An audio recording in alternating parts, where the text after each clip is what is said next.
Hi everyone, my name is Keith Lyons. I'm a licensed clinical social worker and an ADHD certified clinical services provider.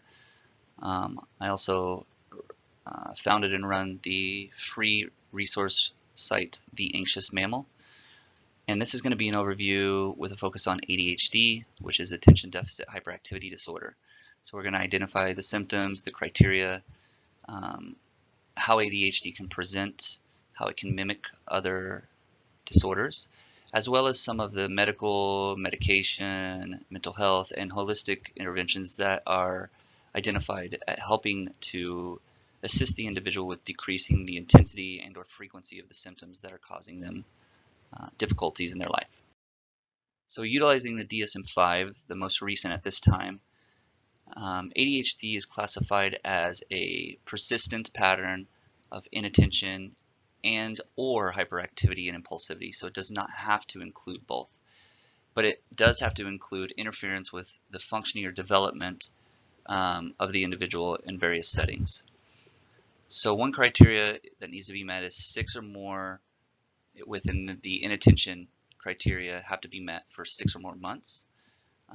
They have to negatively impact a significant area of the individual's life, social, school, work, etc.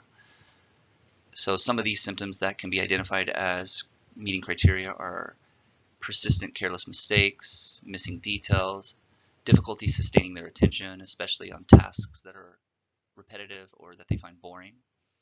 Can often appear that they are not listening when they are being spoken to because they're distracted, maybe not following through with tasks or instructions, maybe forgetting the instructions or being distracted, not following through with tasks because they are not engaging to the individual. Difficulty organizing information, things, tasks, etc. And they often can avoid difficult tasks because they don't want to have to put a long, sustained attention into something, especially if it's not very interesting. Misplace items or lose them often, and then forgetfulness, of course. The second area that there needs to be 6 or more for 6 months or more. Well, as a total, so out of these two regions, not just from each, to be clear. Hyperactivity and impulsivity. So the individual fidgets or squirms a lot, can't sit in their chair, can't sit still, difficulty being seated, as I just mentioned, runs or climbs on, in inappropriate settings, inappropriate things. This is often, maybe you see more in children, but it also goes across to adults. Struggles to interact in leisure activities in a quiet manner. They have a hard time being quiet and calm when necessary. On the go, so it feels like they're driven by a motor and they can't stop at times. Speak excessively, blurts out information without being able to think it through first, interrupts others often due to being impatient. They have a hard time waiting in line, waiting their turn, and as mentioned before, they can interrupt or intrude on others often. The onset of these symptoms need to be before the age of 12, and they need to be present in 2 or more settings. So you can't just have these symptoms just at work or just at school. It's not enough to meet the criteria, at least outlined in the DSM-5. So now what is it in more plain layman terms? It's a top-down disorder, which means it is a neurobiological, thought-based kind of disorder, not something that stems from the body, which would be a bottom-up.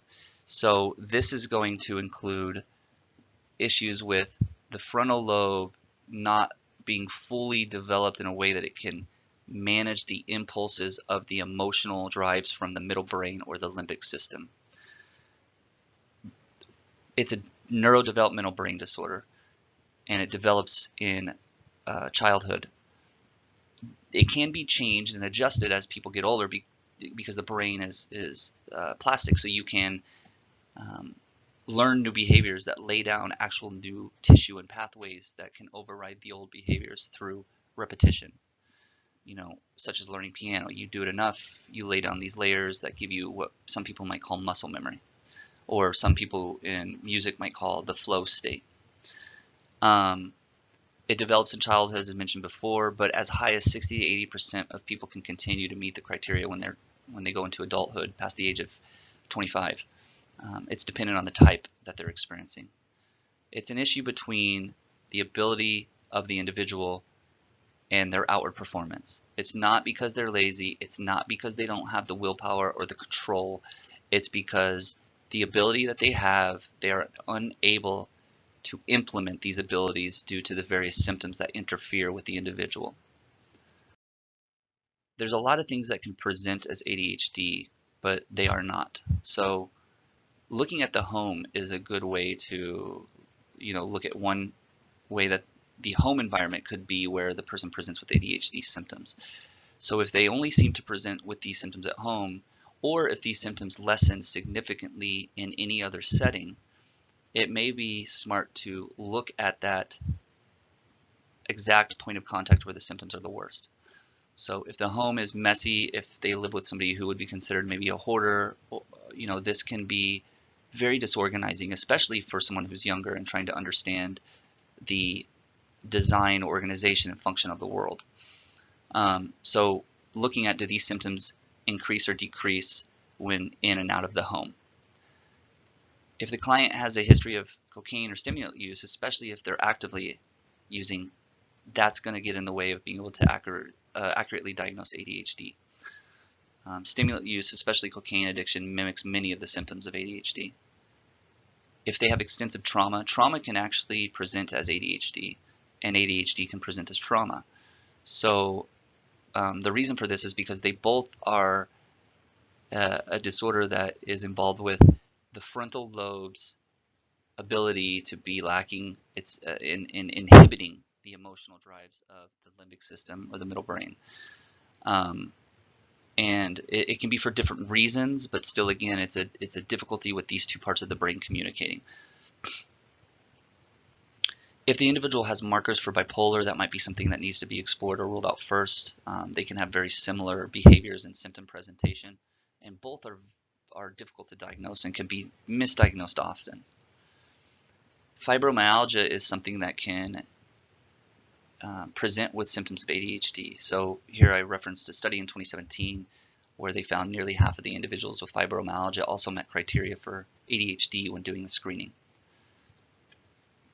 The client's sleep is a big deal. When they're not sleeping well, this can lead to symptoms that may mimic ADHD. And if there's been any significant life changes, you need to consider this because this may be a temporary presentation. So again, looking at, did this exist before age 12? Does it exist across various settings? And are any of the other markers met? There's many co-occurring issues that exist with ADHD. That's one of the difficulties with this disorder, is that it contributes or leads to so many other possible disorders and difficulties in various settings. Those with ADHD are much more likely to become addicted to alcohol and to binge drink, as well as become addicts, not just alcoholics. Alcohol is first to go after the frontal lobe, where it dampens the ability of the frontal lobe's inhibition, foresight, and logic, which just makes it more possible for the emotional mind to take over, and those impulsive drives that you experience, it can lead to the individual being binge drinking alcohol because the emotional drive and the emotional pull towards that feels good is not able to be checked by the logic of, this isn't a good idea, I'm drinking too much, this is going to end badly. It's also common for people with ADHD to possibly have sensory issues.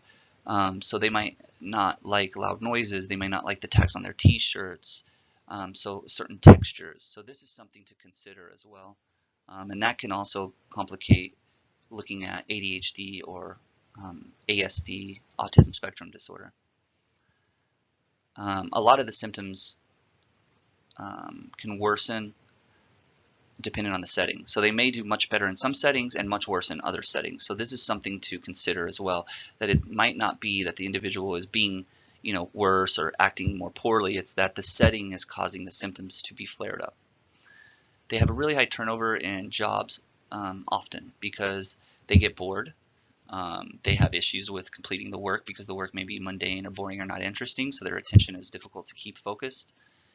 This rolls over into their friendships, their relationships. They may get bored with partners, friends easily and seek engagement somewhere else, or their behaviors can become very difficult for others to deal with. They can be impulsive, they can be interrupting, they can not listen, they can forget a lot. Asking your partner or spouse to pick up milk 4 times gets old after a while. It's often misdiagnosed as depression or anxiety or bipolar or many other things.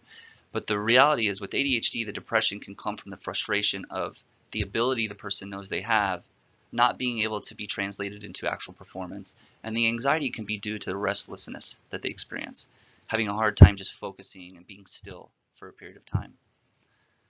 A high percentage of those with ADHD will develop some form of learning disability sometime in their life.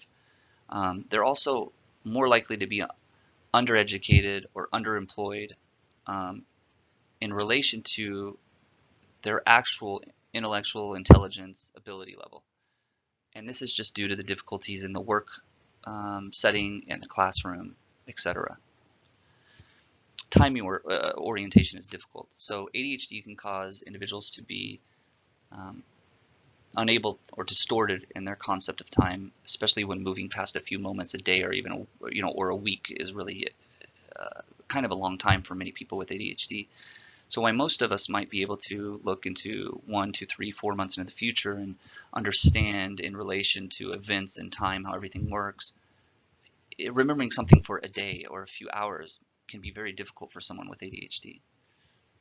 Many people can feel like those with ADHD are selfish, but they're not. They can struggle to take the perspective and be empathetic with others, and this is not something that needs to be looked at as a deficit or a personality flaw. This is something that needs support. They need assistance with learning how to take the perspective of others more, and then they can feel that selflessness more. Those with ADHD are at risk of developing other diagnosable mental disorders, some that may be considered more serious. Conduct problems, antisocial behaviors, learning disabilities, as we mentioned. Low self-esteem, which can lead to depression in 1 in 4, is common. Substance use disorders are much higher in those with ADHD than those not. And more serious disorders like depression, bipolar, which can include things like suicidality, are more common. There's a few myths, misunderstandings that people believe about ADHD. Some may seem obvious, but they're out there. And that's why the counter evidence or the evidence against exists. One is simply ADHD doesn't exist. It's a mixture of other things, or it's another disorder, or it's simply the person just needs to sit down, pay attention, or put more effort in. There's more than 100,000 science journals that are peer-reviewed that support ADHD. There's been references to ADHD symptoms that would meet the criteria of possibly the DSM-5, but more likely the 4 or 3 before it, as far back as the 1700s. Neuroimaging can show how the brain operates differently with ADHD, and the prefrontal cortex, that frontal lobe, that inhibition system, is dampened in individuals that do meet criteria for ADHD. Some people say ADHD is an excuse for laziness, maybe other things. It's partly in response to a chemical imbalance in the brain. It's not due to willpower or the voluntary choice of the individual. That's like saying that somebody with depression just needs to not be sad. That's not fair, that's not true, and it's dismissive. Individuals with ADHD can actually be very focused on things that interest them. They'll often find interest in an activity and go overboard. They'll be interested in, let's say horticulture or gardening, and they'll just go buy every tool and they'll build a giant garden and they'll read every book, but they may move on to another topic quickly. Children have ADHD, but adults don't because they grow out of it. Not even close. Some might not even notice symptoms of ADHD until in their 20s. And then it gets difficult because then it's trying to figure out, is there markers before the age of 12 so they can meet the diagnosis of ADHD? And sometimes it's actually trauma, or it may be ADHD and it just feels like trauma because they didn't have the symptoms that were noticed, identified, or documented prior to the age of 12. Anywhere from 60 to 80% of people with ADHD continue to have symptoms throughout their entire life. So it's very much a disorder for adults as well. People believe ADHD medications are addictive. Not true. They can be abused like any medication. The use of stimulants in a therapeutic manner, in an appropriate manner, actually prevents addiction. It shows the individual how to use the medications appropriately. Also, it can help assist that misconnection or disconnection. I don't think misconnection is a word. The disconnection between the frontal lobe and the limbic system, and that lack of the ability of the frontal lobe to inhibit emotional urges and drives. So they can then be less likely to want to abuse or feel like they need to abuse substances. There's studies out of the University of California and also out of Sweden that confirm this, and there's more than 3 million healthcare claims documented that also support the contrary, that the medications are not addictive. They can be abused like any other source. ADHD is overdiagnosed. So sometimes there's an argument that we over-medicate our children, especially with children with difficulty listening, behaving, and this may be true. It's possible. But ADHD as a diagnosis is not overdiagnosed.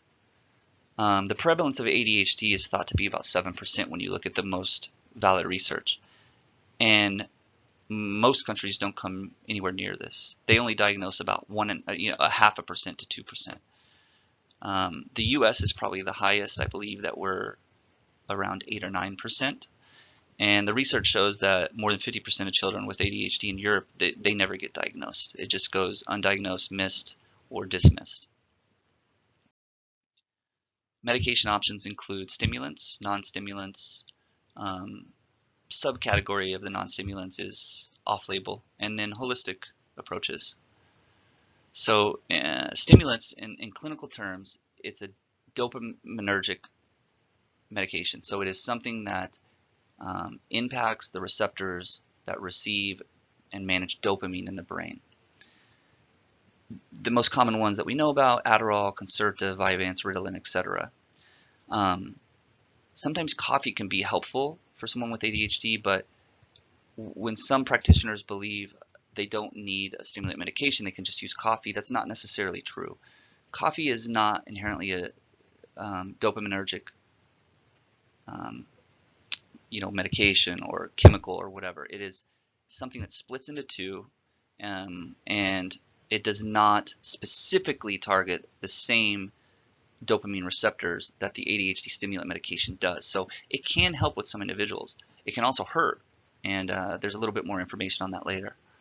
The risks that are associated with the stimulant medications are appetite suppression, delayed sleep onset, irritability, and tics.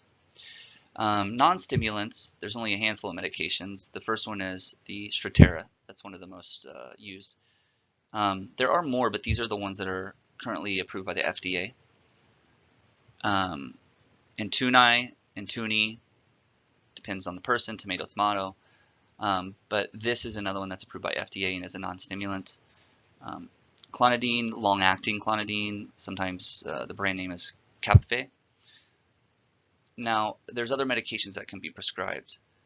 Bupropion is one, Quellbri, and then there's also off-label. So these are ones that are not known to really be specifically for ADHD. They're maybe for other things. An example might be Wellbutrin, which is usually used for mood, like depression and things like that. But when typical medications, stimulant or non-stimulant, fail, some doctors may move to these off-label options to try out. Holistically, there is some research for some of the natural ingredients that we find, in the world that can make significant changes, statistically even. Omegas are the most researched and the most supported to support ADHD as far as natural options go. So iron is another one that is necessary for your brain to make adequate levels of dopamine. So low levels of iron can be associated with symptoms of ADHD, because ADHD is partially in result to inadequate levels of dopamine. Zinc is something that helps regulate your levels of dopamine, so that can be something. And I just want to jump back to iron real quick, and I misspoke just a little bit. The dopamine levels can be high and low. It's not necessarily that it's low.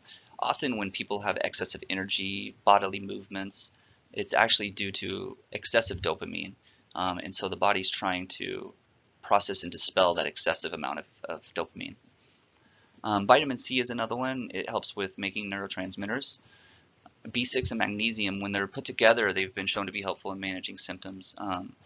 B6 deficiencies can result in poor memory, and low magnesium can result in poor attention. So those are two things that are very common in people dealing with ADHD. There's some foods that can contribute to ADHD symptoms. They're not going to cause ADHD, but they might worsen the symptoms. Caffeine is one. Caffeine is tricky. It can actually help some people, especially when combined with stimulants that are prescribed. But for others, it can decrease the efficacy of the stimulant medication. It can interfere. It can also trigger the anxiety response for some people. Some of us know that when we drink caffeine, especially if we drink a little too much, we start to feel the same kind of symptoms of anxiety, the shakiness, the nervousness. Maybe we feel like we're kind of all over the place with our thoughts, etc. The effects are different in adults compared to children. In adults, we see that caffeine has more of a negative impact on ADHD symptoms. But with children, we see that low levels of caffeine actually have more of a positive effect. Now, these can flip. Nobody's the same. Everybody's different. But in general, we see more positive in children, more negative in adults as far as caffeine impact on ADHD symptoms. Alcohol is a very poor choice for people who struggle with ADHD because they're much more likely to binge drink, and it dampens the frontal lobe, which is already not operating at the most efficient level due to the ADHD. This leads to lower inhibition, high rates of addiction, and it makes impulsive, dangerous behaviors more likely. Salt is another one that's being studied more. Some studies have shown that it can increase the symptoms of ADHD, especially in high levels. In one study, I believe it was in 2017 or 18, it's referenced at the end of this presentation, but those who were in college, this was a college group, those who were taking in high levels of sodium and those who were not were compared, and those who had high levels of sodium in their diet scored higher on the ADHD screener than those who did not when controlling for all other variables. Sugar is one that I think most people are aware can kind of be a negative for ADHD symptoms. So high sugar intake has been shown to increase ADHD symptoms, especially in children. There is some mixed evidence in this area, though, so it's something that's being researched further, so I would encourage you to look a little bit more into it before you just make a blanket statement to anyone that sugar is bad for ADHD. It can be, but there is some evidence that it might even actually have some positive effects at some levels, maybe in children, not adults. So here's some of the tools that you can use to manage ADHD symptoms, some of the suggestions that you can use with your clients, with yourself, with your friends or family. SQ3R is something that was presented by someone named Dr. Null, N-O-W-E-L-L. That is who I did my certification training for ADHD through. And it's a study method that he mentioned that I don't believe he created it, but he just brought it up as one of the tools that he uses because he specializes in ADHD. And first is survey. Scan the material in the book, read, look at the images, look at the maps, just briefly scan through everything. Identify any questions that you want to answer when, with this material. Do you need to know something about, what happened, when it happened, where it happened? Know what you want to look for. Just get it into the brain. Then read one paragraph or chunk of information. Recite and summarize that chunk of information to yourself out loud. If you're unable to summarize the material adequately, then reread that chunk of information before moving on to review, which means scan the materials again, the images, the maps, the main points, because these things will register differently now that you have some other background and foundational information. So survey the information quickly, identify any questions you need to answer, read it in chunks, recite each chunk, and make sure you understand it. And then after you finish going through all of it, that you need to review the whole thing again briefly. Time horizon is the concept of people being able to understand tasks and events relative to time into the future. So this would be how far we can visualize activities and recall them and understand, like, in 2 months I need to do this, and how that falls with other tasks that are going on. People with ADHD may only have a time horizon of a few hours, a day, or a week, whereas the typical individual that does not have ADHD may be able to do 3, 4, 6 months or more. So identifying ways to expand your time horizon through calendars and tasks, etc., is a good way to help long-term management of forgetfulness and being late for appointments, missing appointments, etc. So use a calendar, a reminder in the phone to expand the time horizon of the individual. Press F11. This is just a simple concept. On the computer, if you hit your F11 key, everything on the screen moves out of the way and all you have is the main thing you're looking at. The bottom bar, the top bar, that all slides off the screen. So this concept means in your life, have the individual press F11. Get rid of any distractions that they can. If there's things like if they're in the office and they're working, don't have, their phone on the desk. Don't have, little toys that they like a little car that they tend to play with sitting there. Don't have things that are likely to pull their attention because they're just setting themselves up for failure. Remove as many distractions as possible. Hit F11. Find ways to limit all incoming sensory information. So if you can make it quieter, if you can have less bright light, if you can have less distracting smells, any of those sensory informations that can be a distraction. Green time is something where you get off of TV and you just get outside. There is research that shows that limiting screen time and getting outside in nature significantly can help reduce ADHD symptoms. Fidgets. We all know about fidget spinners and things like that. This is an item that you just use to dissipate energy, but it needs to have three main qualities to qualify as a help rather than a hindrance, a distraction. It needs to operate outside of awareness. So you don't need to put any kind of attention, effort, and focus into using the item. You can just randomly do it and not even know you're doing it. Okay? It doesn't bother others around you. So often you see people clicking a pin. That might work great outside their awareness, sensory input, but it's bothering the heck out of everybody else around them. The last one I just mentioned, which is sensory input. So you need something that engages your senses, haptic feedback with touch, whatever. Something simple might be twisting your hair, having one of those bands on the desk for the children. They put their feet on and they just bounce their feet. Doesn't make any noise. It's just a large rubber band that goes around the table legs, things like that. The Pomodoro technique is a technique on how to engage in activities without losing interest or getting sidetracked as much. So what you do is you set a timer for 25 minutes and you work for 5 minutes or 25 minutes and then you play for 5 minutes. So 25-minute timer, work for that 25 minutes. When it goes off, for 5 minutes, go do something completely different, engaging, fun. Go watch 5 minutes of an episode. Go, do gardening. Go shoot some hoops, do some push-ups, whatever. Just something for 5 minutes to get away from the activity you were engaged in and take a break.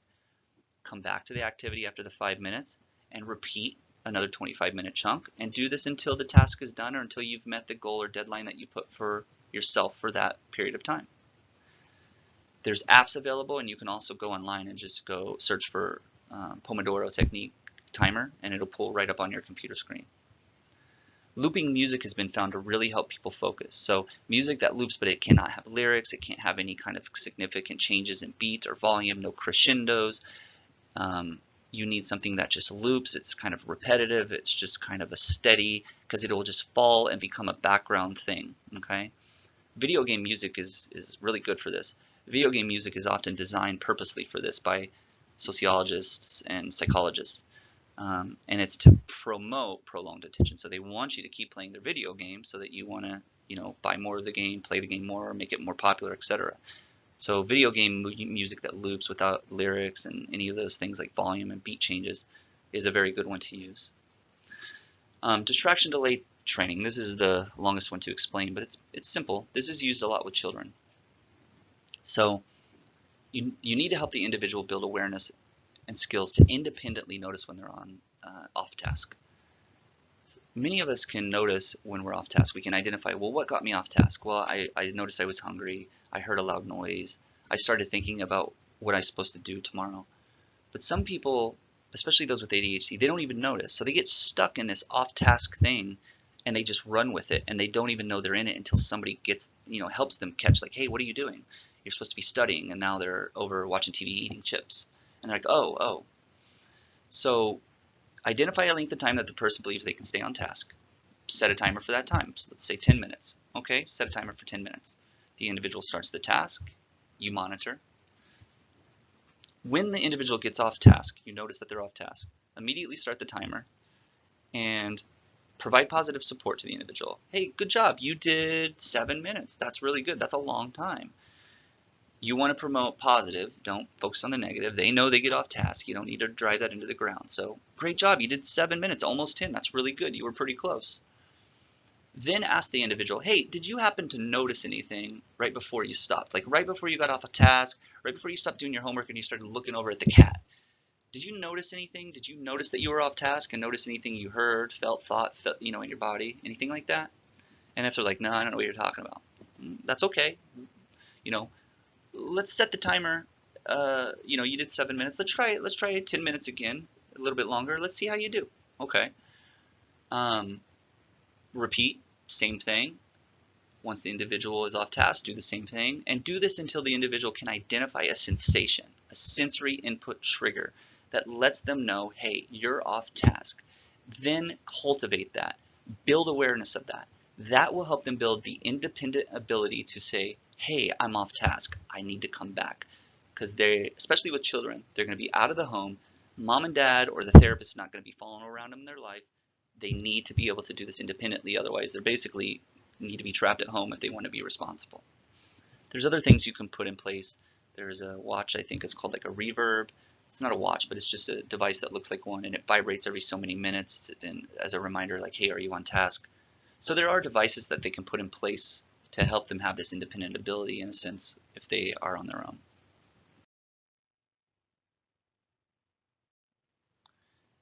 So one of the concepts to remember is something called point of contact, which means that we want to identify how to support behaviors that are problematic or troublesome for a person due to their ADHD symptoms at the point of contact, which means at the point where the issue is going to occur.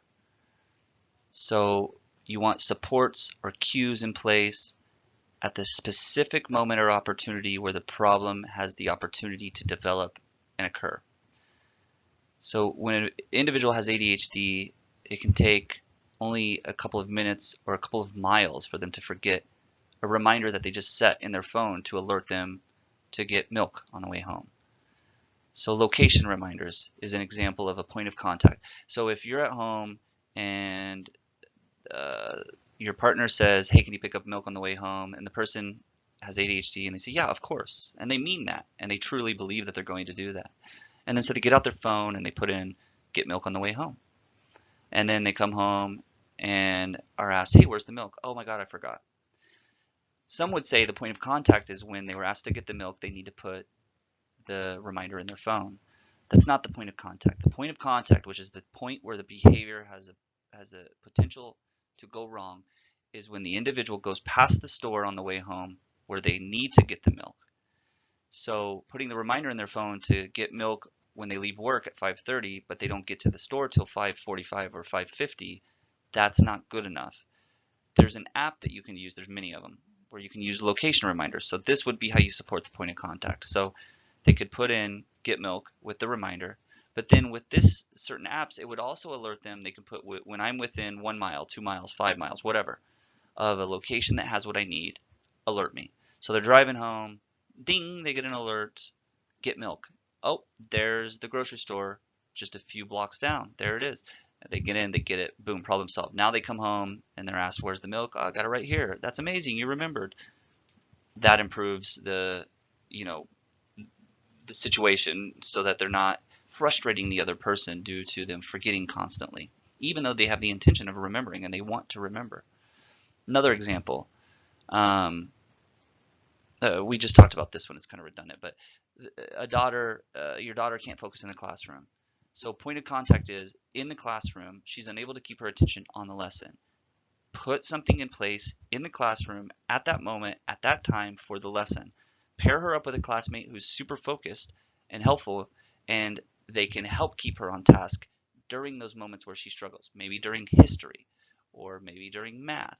The moments where she struggles, put something there at that point of contact. Another example, this is something that's in place already for a lot of things. You might be at work, you always forget to attach you say, here, I've attached this, and you always forget. I do this all the time. You can use Outlook, I know for specific, where you can set it where there's a 3-minute delay, a 5-minute delay, whatever you want. I have mine set to 3 minutes. And there's plenty of times where I catch myself and I go, oh, I forgot to add this information, or somebody notifies me, oh, never mind, I just found this out. Oh God, the information I just sent is not valid anymore because I just got updated information. So I give myself 3 minutes to go in and recorrect or change an email or add an attachment if I forgot, because it does not send for 3 minutes. It sits in the out box before it goes into the sent box. Gmail does this automatically, I believe now, where if you try to send an email and you identify that you're attaching something in the email by using that word, before it will send it, it'll say, hey, did you forget to attach something? And you might not even be trying to attach. You may have just used the word attached in the email. But it's a nice little chance to remember to do it. So now you look very responsible, even though you might be very irresponsible. But it's how you present to your boss that's important. These are the big 5 areas that someone with ADHD must focus on if they want to be successful in decreasing how their symptoms negatively impact their situation. The acronym Pests is a good way to think of it. So first is protein. Protein needs to be a part of every snack and every meal. Protein is huge on helping you have what you need in your brain and your body to minimize issues with memory, focus and attention, and many other things. There's tons of evidence and research on this. I'm not going to go into it in here because it's just too much. You can easily find information on this if you just Google it. You also want to limit processed foods because preservatives, food colorings, processed foods, they tend to increase ADHD symptoms. And there's research that supports this as well. Next is exercise. We all know this, but as little as 10 minutes. You're not exercising for physical fitness, you're exercising for brain fitness. Your brain's ability to process information, focus information, and remember things. This helps increase GABA, serotonin, and dopamine, chemicals that are associated with positive mood, as well as other functions that are going to be beneficial for the individual. The benefits of exercise last for hours. When you work out, so if you're lifting weights at the gym, let's say specifically, you don't really burn a lot of calories when you lift weights. You can work out for 30 minutes lifting heavy weights and only burn 200 or 300 calories max.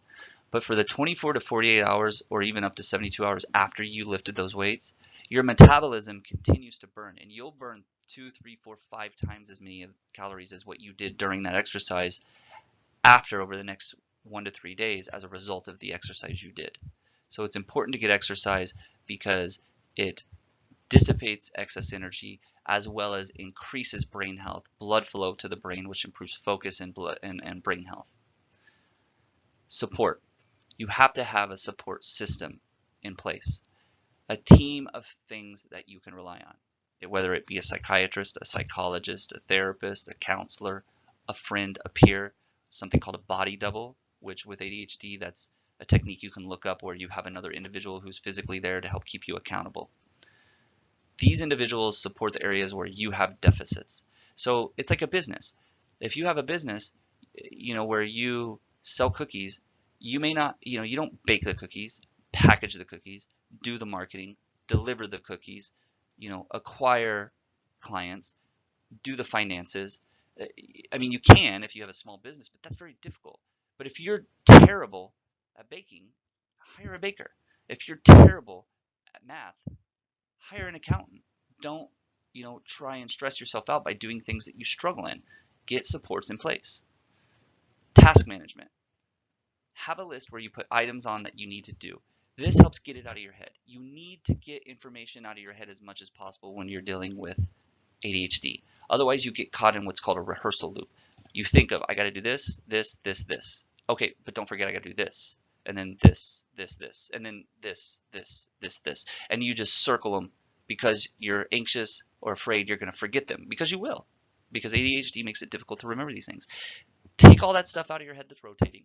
Put it down on a piece of paper on a task list. Each week, go to your task list, move things from the task list onto a calendar with an identified due date. Complete those. If you don't complete something, when you go back to the task list the next week, put it back on the task list, reassign it again for that week or upcoming weeks, and whatever else you feel like you need to get done that week. Get it out of your head. Before bed, write down everything you're thinking about you need to remember tomorrow. Get it on a piece of paper. Now you can go to sleep because you're not going to forget, because when you wake up, you're just going to read it, so you're fine. Get it out of your head. Stop taking up RAM, space, memory in your mind. Have a calendar to move the task lists to so that you can put an actual due date on them for time management. Next is sleep. Sleep is super important. You have a 24-hour cycle where your brain and body release specific chemicals. GABA peaks near 9 and 10 p.m. Serotonin, the happiness chemical, quote unquote, peaks at 6, 7 a.m. Dopamine peaks at 8 a.m. to noon. So this is the best time for you to focus on tasks that are creative, that you need to get things done from 8 a.m. to noon. That's the best time to focus when you deal with ADHD. That's where you want to schedule your most difficult tasks or your creative tasks that take the most attention. We've come to references, which means we've come to the end. So here you will see the different research articles, books, etc. that were used to gather the evidence-supported information within this presentation.